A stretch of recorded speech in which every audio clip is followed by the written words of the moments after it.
What's Christmas without vacationing to the Amazon and stuffing yourself with human flesh? In the tradition of Cannibal Holocaust, Eaten Alive is one of the many films that rode the wave of the Italian Amazon cannibal subgenre. Which, what a time to be alive when that was a thing! There were so many of these movies that by the time we got to this 1980 film, the movies basically became a greatest hits collection. It was written and directed by Umberto Lenzi, who did 1981's infamous Cannibal Ferox. It stars the late great Robert Kerman of Cannibal Holocaust and Ferox, features actors like Ivan Rasimov and Mimi Lai, both of Last Cannibal World, and Mel Ferrer popped up in a lot of these Italian films of the time too. The composers would also do Ferox, right down to this and Ferox having the same musical score at times, and it reuses whole scenes from Last Cannibal World and Mountain of the Cannibal God. The fact that I know all of that means that I've lived my life to its fullest potential.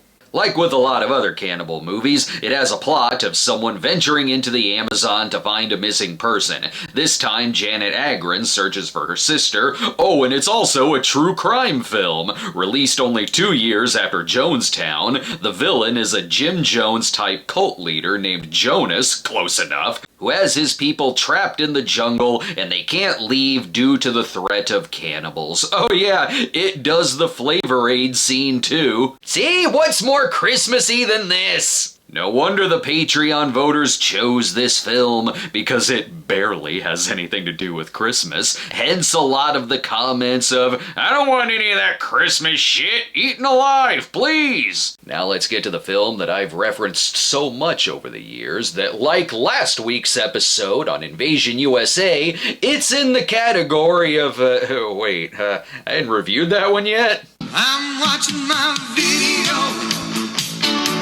I'm watching my video. Oh, watching my video. Sure looks good to me. A jungle adventure like this begins exactly where you'd think it would.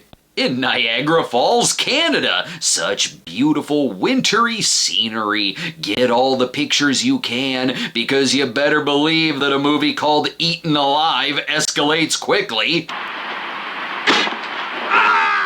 Well, at least he's already on ice. We gotta move this along. We're in New York now. The assassin and the story travels fast. Hurry, you're gonna miss the trailers at the beginning of Blake Edwards 10. I don't know why the 5th Indonesian beetle is pissed. No, he killed your fashion sense. That dart didn't go all the way through. I hope this is the whole movie. I love that it's only Christmassy because it happened to be Christmas when they got out their cameras and started shooting, right down to the most New York Santa I've seen on film. Merry Christmas and have a balloon. Hey buddy, you want a frickin' balloon? Give it to one of your little shit kids so I don't have to shove some coal up your ass. I'm sure Street Santa sees shit like this all the time. Share the joy of giving with 9,000 homeless children. What the hell? Hey, you're going on my frickin' list, buddy. Santa will make sure you're killed by the editing. Well, that takes care of that. Fine time to smash cut to the credits.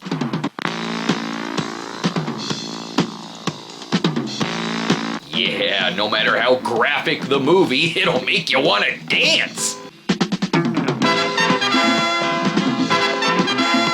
I've got my fur and platform shoes and I'm ready to go window shopping. Openings like this are a time capsule, man. On one street, you can catch a live show, get some Burger King, pick up some electronics, purchase a hooker, and see a movie. It's really fun looking at what's playing in the background. Sweet, I can see a triple feature of Disco 9000, Thank God It's Friday, and Game of Death. Practically the same films. There'll be a family driving by. Like, hey kids, you want to go see a movie? What's playing? Oh, what the hell? I can't put it better than how a YouTube commenter did for the clip, where they said, "This is the best movie scene I have ever watched in my life." Anyway, so Sheila here is looking for her sister in fashion. Miss Morris from sunny Alabama. Thank you for coming right away. Oh yeah, Swedish model Janet Agron from Alabama, sure. It's best that they bring this civilian into the case. 3 men killed with tiny darts, dipped in cobra venom. Yes, all 3 were killed by the same man, probably an Asian, a Malay. Yeah, some prick probably from Jersey or some shit going around shooting darts. The case is pissing me off. You take care of it, sweet cheeks. Detective Edward Mannix's voice takes a wide load exposition dump on her. The assassin had a reel of film on him, and the box belonged to her sister, Diana, who got in with cult leader Jonas, who began preaching in the village, and then disappeared in New Guinea. Oh, we just told you everything about our case. And of course they watched the reel of film because that's what Cannibal Holocaust would have done, where her sister is watching all the rituals supplied by stock footage. I can't believe they're letting us watch this, Professor. You'd think they would have simply just brought me in to ask me if I'd seen my sister, and not giving me whole pieces of evidence. Mel Ferrer was in Cannibal Ferox. He'll know where to find her sister. Here, let's check with the off-Broadway production of Hair. At least one of them escaped Jonas. Don't even mention that pig's name. Look what he did to me. Sheila, can you give me 5 minutes? I want to see where $20 gets me. What are the cops doing during all of this? It took Sheila and the professor no time to find people who know where Jonas is, and to witness characters pop up from a Pimp Daddy movie. Keep your mouth shut and get out of here. Mind your own damn business.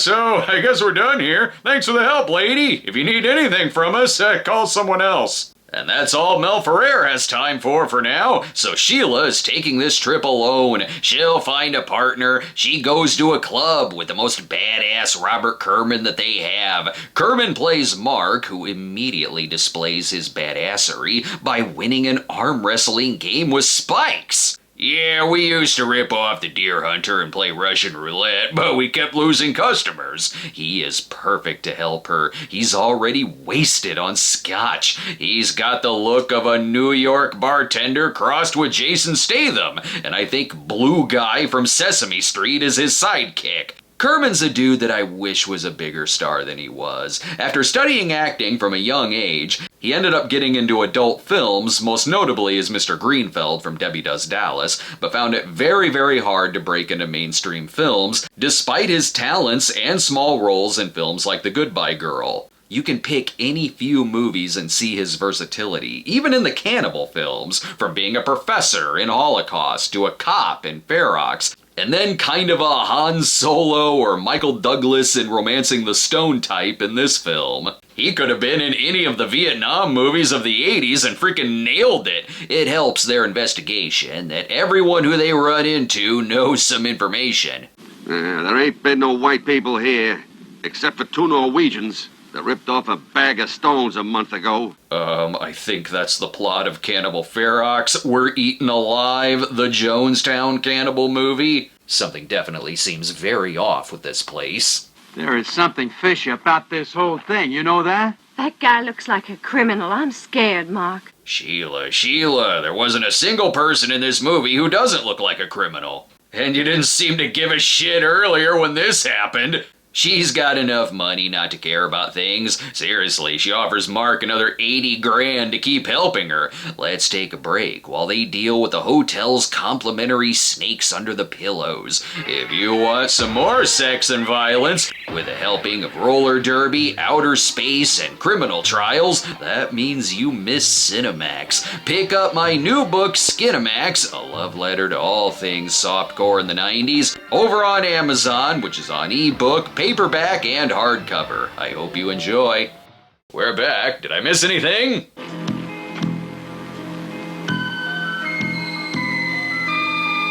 What? No, seriously, did I miss anything? Phew, thank God. You think a snake is gonna kill Robert Kerman? His penis alone could defeat that cobra. He's got cash to spare, too. I give you $1. You give me a canoe, 2 guides, native supplies, anything I need. $1? Sweet. Dude's now the richest man in the village. This may be only 92 minutes long, but it's way shorter when you skip past all the animal cruelty, the single worst trademark in any subgenre of film ever. This even lifts gross animal cruelty scenes from other movies to reuse here? Why does there need to be any animal violence? Why market the movie to a potential serial killer in the audience? And of course, it tries to get sexy afterwards.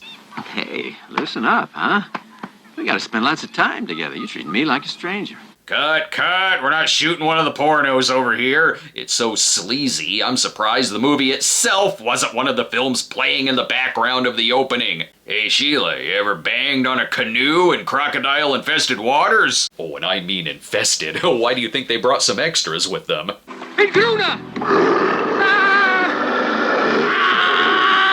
She looks just as concerned as when she saw the pimp slap earlier. Good news, Sheila, our guides are dead, but the booze is saved. Well, one thing is for certain. We don't have a canoe anymore. I just lost my brother! Why are you shocked that in the middle of the night that guy ditched you?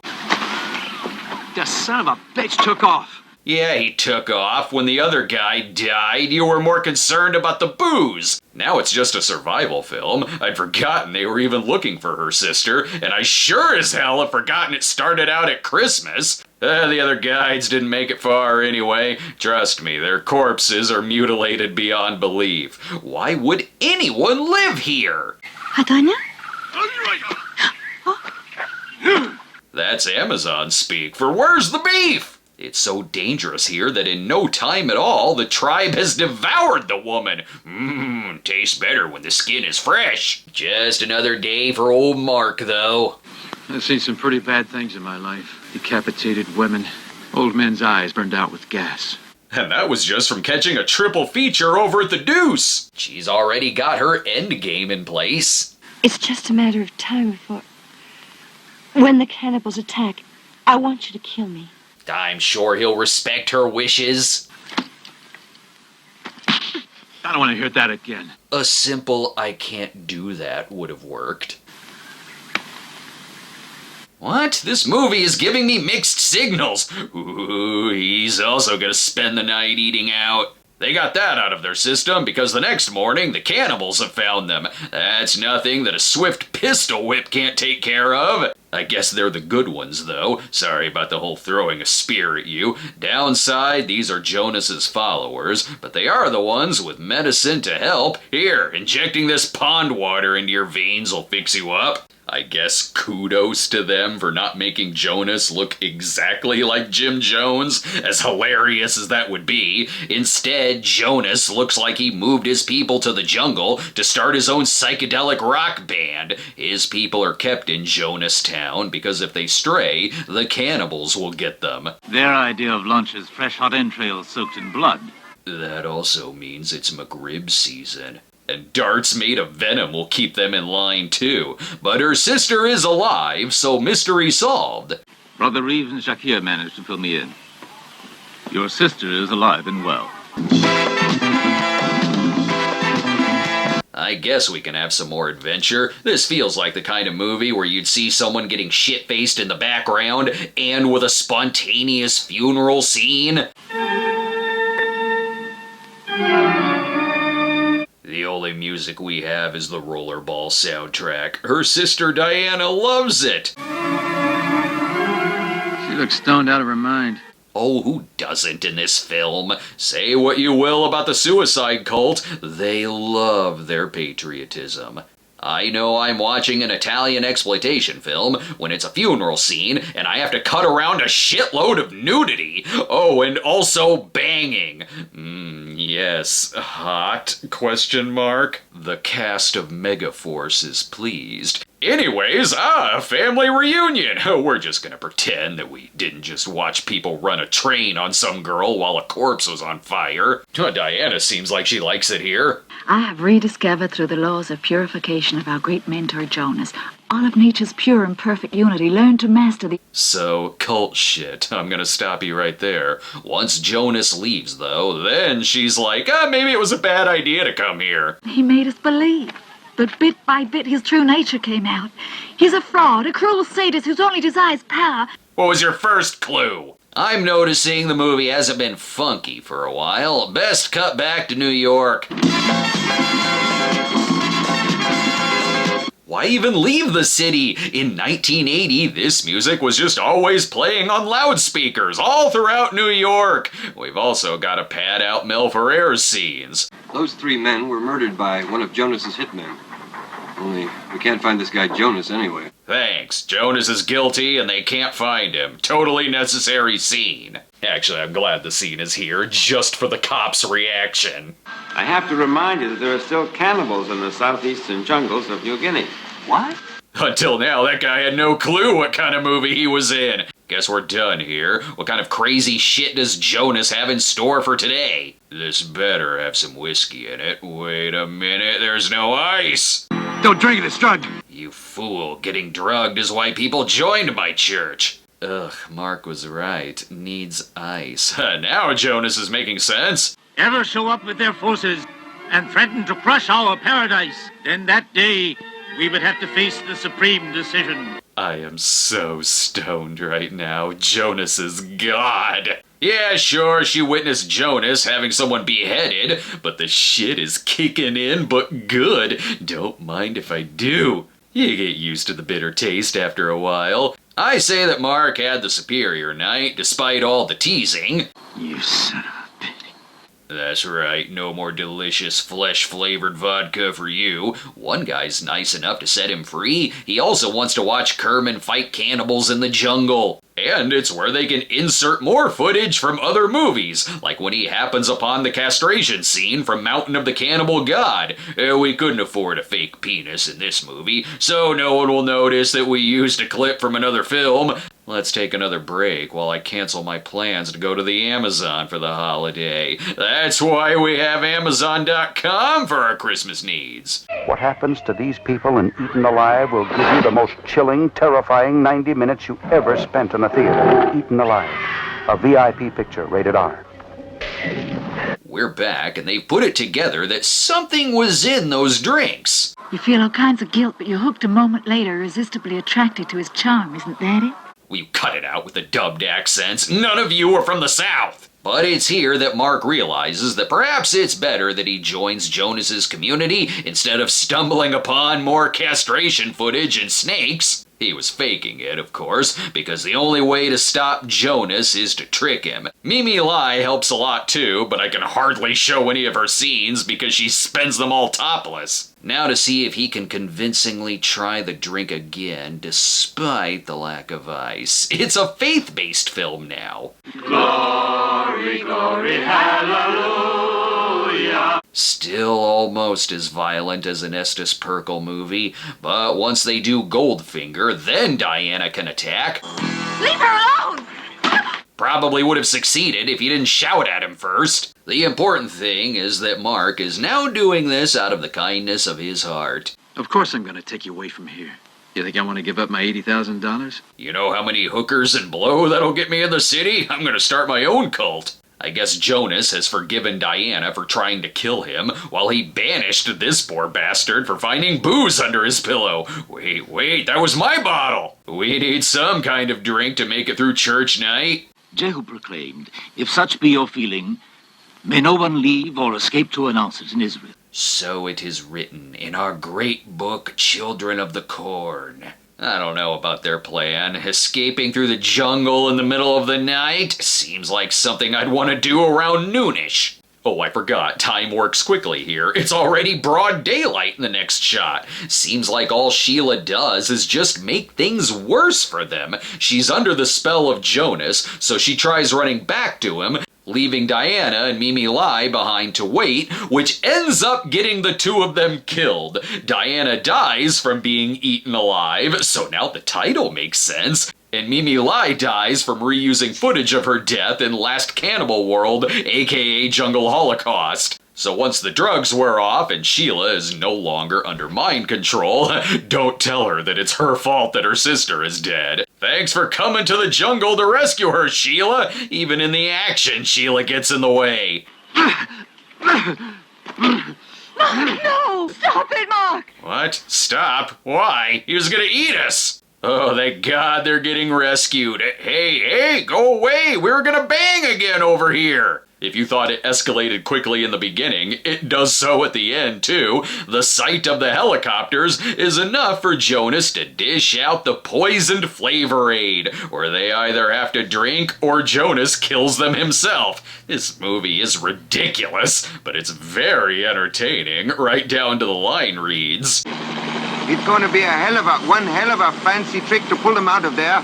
I think you're glitching, sir. No need for a take two. Let's get them out of here. I highly recommend watching this on Tubi TV. It has Robert Kerman hanging off a helicopter while cannibals are chasing him. That's enough for a recommendation, and its combination of Amazon cannibal movie and frickin' Jonestown makes it stand out. The heroes really didn't do shit. In fact, they got more people killed. The people of Jonastown are all dead, Sheila's sister is dead, and when they get back to New York, they found out that Jonas is still alive and in hiding somewhere. There's not one aspect of their mission that they didn't fail. But at least he got his 80 grand, right? Nope, the check that Sheila gave him bounced. Is that funny to you? I risked my life for nothing? Now, who's going to pay for your expenses? That's what I'd like to know. Let's never try solving a missing persons case again. We'll have to settle for the wildly memorable funkiness of the soundtrack. I can live with that. Weird movie, but was it worth waiting all these years to get a review of it? Yes. You can thank me when you use all of those human flesh recipes for your Christmas dinner. Instead of buying frozen meat in the supermarket, they get theirs fresh from people like you.